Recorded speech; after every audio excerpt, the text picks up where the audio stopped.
കാര്യമായിട്ട് കേരളത്തിലെ പരിചയമില്ലാത്തൊരു വെറൈറ്റിയാണ് ഇതാ. ഓക്കെ, ക്യാരറ്റാണ്. ഏറ്റവും വേഗത്തിൽ കിഴങ്ങാവുന്നതാണ്. 3.5 മാസത്തിൽ താഴെ മതി. 50 സെന്റ് സ്ഥലത്ത് 4 വെറൈറ്റി കപ്പക്കിഴങ്ങ് കൃഷി ചെയ്താൽ അടിപൊളി വില വേണ്ട.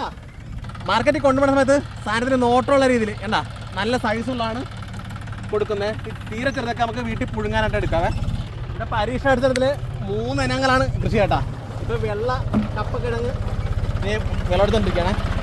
ഏതാണ് ഈൽഡ് എന്ന് മനസ്സിലാക്കാൻ വേണ്ടിയാണ് ഇങ്ങനെ ചെയ്തത്.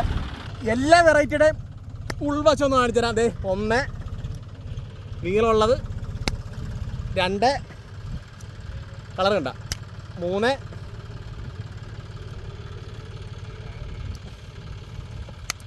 4. എങ്ങനെയുണ്ട്? ഈ കാണുന്നതാണ്. ഇവിടെ കപ്പക്കിഴങ്ങ് വിളവെടുത്തോണ്ടിരിക്കുകയാണ്. അപ്പോൾ ഡയറക്റ്റ് മാർക്കറ്റിലേക്ക് പോകണേ.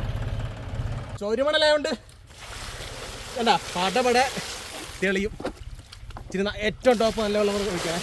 അതെ, കാക്കനാട് കളക്ടറേറ്റിലാണ് ഇന്ന് പോണേട്ടാ. 40 കിലോ കപ്പക്കിഴങ്ങ് ട്രാക്കിലാകുമ്പോണ്ടല്ല വിളവെടുപ്പ് എളുപ്പമാണ്. പക്ഷേ അതേ കണ്ട കുറച്ചൊക്കെ ഒട്ടിയൊക്കെ പോകും. എങ്കിൽ പോലും വിളവെടുപ്പ് ലാഭകരമാണെങ്കിൽ ട്രാക്ടറിൽ തന്നെയാണ് ഏറ്റവും നല്ല കേട്ടോ. അതെ, ഇപ്പോൾ ഒരു 3-4 കിലോ ഒറ്റയടിക്ക് കിട്ടി. അത്രയും നല്ല വലിപ്പം വെച്ച് ഇപ്പോൾ 3.5 മാസം കഴിഞ്ഞിരിക്കുകയാണ്. 4 മാസം കഴിഞ്ഞ് വിളവെടുക്കാനാണ് ഓർത്തത്. പക്ഷേ മഴ ഇതായിട്ടൊന്ന് വന്നുകൊണ്ടാണ് വിളവെടുപ്പ് ഇത്തിരി നേരത്തെ ആക്കിയാൽ. അതിന് കുഴപ്പമില്ല, നല്ല വെള്ളമാണ്. ഈ സൈസ് ഇതേ ഒരുപാട് ലെങ്ത് വെക്കണ ഇങ്ങനെയാണ്. പക്ഷേ കാര്യമായിട്ട് വണ്ണം വെച്ചിട്ടില്ല കേട്ടോ. കുറച്ച് പൊസിഷൻ മാത്രമേ വണ്ണം വെച്ചിട്ടുള്ള കേട്ടോ. എല്ലാ വെറൈറ്റിക്കും ഒരേപോലെ വളം, ഒരേപോലെ നന. കൃഷി തുടങ്ങിയിട്ട് ഒരു 3-4 പ്രാവശ്യം മാത്രമേ നനച്ചുള്ളൂ. 2 പ്രാവശ്യം വളവും കൊടുത്ത്, സ്റ്റാർട്ടിങ് സമയത്തും കൊടുത്ത്, 1 മാസം കഴിഞ്ഞ് നന്നായിട്ട് പിടിച്ച് കഴിഞ്ഞും ഒന്ന് കൊടുത്ത് കുറച്ച് മണ്ണും വെച്ച് കൊടുത്ത്. ഈ ഒരു പരിചരണത്തിൽ കണ്ട ഇവിടുത്തെ മണ്ണ് കണ്ട കിഴങ്ങ് വർഗ്ഗങ്ങൾക്ക് പ്രത്യേകിച്ച് കപ്പക്കിഴങ്ങിന് ഏറ്റവും അനുയോജ്യമായ മണ്ണാണ് ഈ ചേർത്തല ഭാഗത്ത്. കേരളത്തിൽ എല്ലായിടത്തും അത്യാവശ്യം നല്ല അനുകൂലമാണ്. വെള്ളക്കെട്ടില്ലാത്ത സ്ഥലത്തെല്ലാം വെറൈറ്റി ആയിട്ട് ചെയ്യാൻ പറ്റിയ വലിയ മെനക്കെട്ടില്ലാത്ത കൃഷി കണ്ട. ഓരോ പറമ്പിലും വ്യത്യസ്തങ്ങളായ ഇനമാണ് കേട്ടോ. ഈ ഇല കാണുമ്പോൾ അറിയാം ഇനത്തിൻ്റെ വ്യത്യാസം. ഇത് കണ്ട, ഇത് വേറൊരു വെറൈറ്റിയാണ്. ഇത് തിരുവനന്തപുരം കിഴങ്ങ് ഗവേഷണ കേന്ദ്രത്തിലെ സാറന്മാരാണ് എനിക്ക് ഇത് സൗജന്യമായിട്ട് ഇതിൻ്റെ സൈഡ് തന്നെ കേട്ടോ. അപ്പോൾ ഇതിൻ്റെ ടോപ്പ് വെറൈറ്റി ഏതാണെന്ന് മനസ്സിലാക്കിയിട്ട് പിന്നെ ഈ മഴക്കാലത്ത് ആ വെറൈറ്റിയാണ് നമ്മൾ പ്രധാനമായിട്ടും കൃഷി ചെയ്യാൻ പോകുന്നത്. ഇത് വേറൊരു വെറൈറ്റിയാണ് കേട്ടോ. 4 വെറൈറ്റി ഉണ്ട് കേട്ടോ. ഇത് ഒരു കിഴങ്ങിരിക്കണതൊക്കെ നല്ല ഉണ്ടക്കിഴങ്ങ്. ഇത് ഏറ്റവും പുതിയ വെറൈറ്റിയാണ് ഗവേഷണ കേന്ദ്രത്തിൻ്റെ. അതിൻ്റെ കഴുകി എന്ന് ഞാൻ എൻ്റെ ഇത് കാണിച്ചു തരാം. ഒയ്യോ,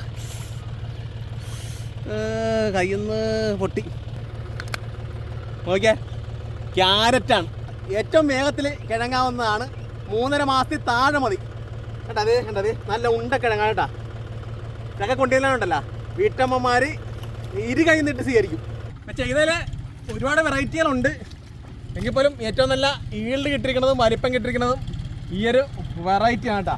ഇപ്പോൾ ടോട്ടലി 50 സെൻറ്റ് സ്ഥലത്താണ് പല കൃഷിയായിട്ട് ചെയ്തിരിക്കുന്നത്. പകുതിയോളം വിളവെടുത്ത് കഴിഞ്ഞിരിക്കുകയാണ്.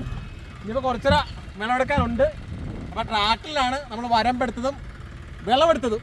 അപ്പോൾ ഇങ്ങനെയൊക്കെ വളരെ ടൈറ്റായിട്ട് ചെയ്യുകയാണെങ്കിൽ, വളരെ ലേബറൊക്കെ കുറച്ച് ചെയ്യുകയാണെങ്കിൽ കപ്പക്കിഴങ്ങിനും അസാധ്യമായ സാധ്യതയുണ്ട്. ഒരുപാട് മെഡിസിനായിട്ടുള്ള ഗുണങ്ങളുണ്ടെന്നാണ് ഇപ്പോൾ കഴിഞ്ഞ വർഷങ്ങളിലൊക്കെ ഉള്ള പഠനം സൂചിപ്പിച്ചിരിക്കുന്നത്. വരും കാലങ്ങളിൽ കപ്പക്കിഴങ്ങ് കൃഷിക്ക് വലിയ സാധ്യതയാണ് ഉള്ളത്. വളരെ മെനക്കെടില്ലാതെ ചെയ്യാം എന്നുള്ളതാണ് ഈ കൃഷിയുടെ ഏറ്റവും വലിയ പ്രത്യേകത. 40 രൂപ മുതൽ 60 രൂപയ്ക്ക് ഇടക്കാണ് കഴിഞ്ഞ ഒട്ടുമിക്ക സീസണിലെയും വില വരുന്നത്. ഇതൊക്കെയാണ് ഇവിടുത്തെ വിഷയങ്ങൾ. അപ്പം മറ്റൊരു വീഡിയോയിൽ മറ്റൊരു വിഷയം. ബൈ.